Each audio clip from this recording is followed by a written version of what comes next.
안녕하세요. 가사전문 변호사 최한결입니다. 성적 자기결정권 침해 소송 요즘 많이들 하시는데요. 미혼 여성이 많이들 하시는 소송입니다. 유부남이 내가 유부남인 것을 밝히지 않고 그 여성과 만남을 했다. 그리고 성관계를 했다. 이때 나는 너무나 수치스럽다. 나의 성적 결정권을 침해당했다. 라고 해서 소송을 많이들 거시고 요즘 시대는 남성분들도 거시는 사례들이 많아지고 있는데요. 이번에는 기각이 됐습니다. 원고 패소가 된 사안이에요. 이번 사건과 관련해 가지고 마산 지원 사건인데 미혼 여성이 원고고요. 유부남이 이제 피고입니다. 그리고 피고 1은 또 피고 1을 걸고 넘어져요. 이제 피고 1, 2를 상대로 소송을 제기를 했는데 피고 1은 누구냐면은 소개해준 남자, 그리고 피고 2는 자신을 속인 유부남, 이렇게 해가지고 위자료 청구 소송을 제기합니다. 피고 2가 나를 속여서 나랑 성관계를 했고 피고 1은 이를 알고도 두 사람을 소개해줬다라고 주장을 하면서 위자료 청구를 하는데, 원고의 주장은 피고 2, 유부남이 나를 기망했다. 유부남인 것을 숨기고 미혼인 것처럼 행세를 해서 원고의 성적 자유결정권을 침해했다라고 소송을 제기를 합니다. 그리고 피고 1은 피고 2가 유부남인 것을 잘 알면서도 나에게 소개를 해줬으니까 두 피고가 공동으로 불법 행위를 한 것이다라고 주장을 해요.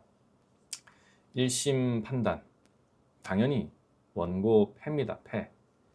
이게 증거가 사실 없었어요. 증거가 없고 피고 2가 명시적으로 나는 미혼이다 라고 말했던 증거가 좀 부족했다 라고 봤어요. 묵시적 기망도 없었다 라고 했습니다.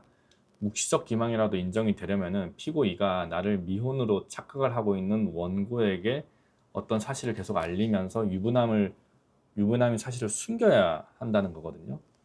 우리가 남녀가 만날 때는 이 사람이 뭐 부자일 수도 있고 가난할 수도 있잖아요. 뭐 성형외과 의사일 수도 있고 아닐 수도 있고. 그런데 그런 걸로 속여가지고 만났을 때 위자료 청구를 한다고 해가지고 다 인정되지 않거든요. 내가 어떤 여자랑 만나는데 나 사실 판사야. 판사라고 속여가지고 그것에 대한 호감을 가진 어떤 여성과 만났다라고 가정을 해봅시다. 근데 알고 봤는데 난 판사가 아니라 변호사였어.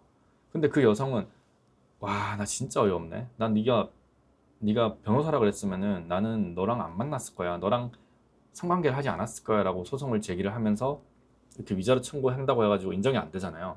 이것처럼 이 두 분의 관계에 있어가지고 내가 미혼이다, 내가 유부남이 아니다라고 계속 말하는 것이 없었습니다. 증거가 좀 부족했죠. 그래가지고 이런 묵시적 기망도 없기 때문에 인정할 수가 없다라고 했고, 그 이제 재판부가 판단을 더 구체적으로 적어 놓은 게 저녁 식사 자리에서 처음 만나 그날 바로 성관계를 했어요. 굉장히 신선하죠.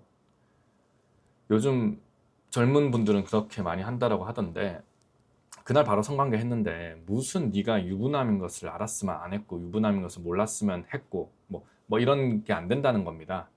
그리고 그 이후 추가로 만나지 않았어요. 그냥 첫날에 그 원고는 첫날에 피고 이게 호감이 가서 그냥 관계를 가진 거예요. 그래서 적극적으로 속였다라고 보기도 어렵고 신의칙상 고지의무라고 하거든요. 굉장히 어려운 말인데 신의칙상 내가 유부남인 것을 당신에게 알려야 될 고지의무는 없어요. 저 막 걸어다녀 보면 저 반지 있잖아요. 반지 그냥 이 정도만 가지고도 모든 사람들이 아 결혼하셨네요라고 아는데 제가 이걸 빼고 다닌다라고 해도 저 사람은 신의칙상 자신이 유부남인 것을 다른 사람에게 알려야 될 의무까지는 없는 거거든요. 그래서 재판부는 기망이 없다라고 했고, 그리고 피고 1도 당연히 피고 2의 기망 행위가 인정이 되지 않으니까 피고 1에게도 공동 불법 행위 책임을 물을 수 없다라고 재판부는 판단했습니다. 원고분께서 굉장히 억울하셨나 봐요. 네. 항소했습니다. 항소했는데 이제 항소심 재판부는 받아들이지 않았어요. 받아들이지 않고 오히려 조금 더 부연을 합니다. 성적 자기결정권이라고 함은 자신의 자유로운 의사에 따라 상대를 선택해서 성관계를 가질 권리다라고 이렇게 명시를 합니다. 그래서 성적 자기결정권과 관련한 판결문에 성적 자기결정과 관련한 내용은 어디서 가장 많이 나오느냐면 어린 아이들이라든지 아니면 성인도 마찬가지고 강제추행을 당하든지 강간을 당했을 때 그런 이 내용이 꼭 들어갑니다. 나는 내가 좋아하는 사람과 성관계를 가질 권리가 있는 거고 성적 자기결정권이 있는데 그것을 침해당하고 내가 모르는 사람과 모르는 사람한테 강간을 당했다라고 했을 때 이런 내용들이 많이 들어가거든요. 그래서 재판부도 이것을 성적 자기결정권을 명시적으로 인정을 하고 있고 그 자신의 자유로운 의사에 따라서 상대를 선택을 하고 성관계를 가질 권리는 맞다. 그리고 상대방이 결혼할 사람인지 여부는 아직까지 우리나라에서는 그 상대방이 결혼한 사람인지 여부는 그것을 결정함에 있어서 매우 중요한 요소가 맞다. 그렇게까지 봤어요. 그리고 결혼 사실을 적극적으로 숨기거나 내가 결혼하지 않은 것처럼 착오를 유도하는 행위 자체를 불법 행위라고 봅니다. 그러나 이번 사건은 피고이가 원고가 그런 것을 착각하게끔 명시적 또는 묵시적으로 유도한 행위가 있었다라고 보기 어렵다라고 다시 한번 확인을 하면서 그냥 뭐 쉽게 말하면 하룻밤에 사랑을 가진 것 아니냐, 원나잇 한 거 아니냐라고 재판부가 판단을 했고요. 다시 항소 기각을 했습니다. 그래서 이번 판결문은 성적 자기결정권 침해를 인정하기 위해서는 기혼자, 저 같은 기혼자가 자신의 결혼 사실을 숨기기 위해서 적극적으로 허위 사실을 말하거나 뭐 예를 들면 문자를 보내거나 오늘 집에 누구 있어? 이러면 아니야 뭐 없는데 나 엄마 아빠랑 살아 뭐 이런 것들이 있잖아요. 근데 그럼 가도 돼? 이러면 아 안 돼 안 돼 오늘 엄마 아빠가 뭐 오신대 뭐 예를 들면 그런 내용들이 있거든요.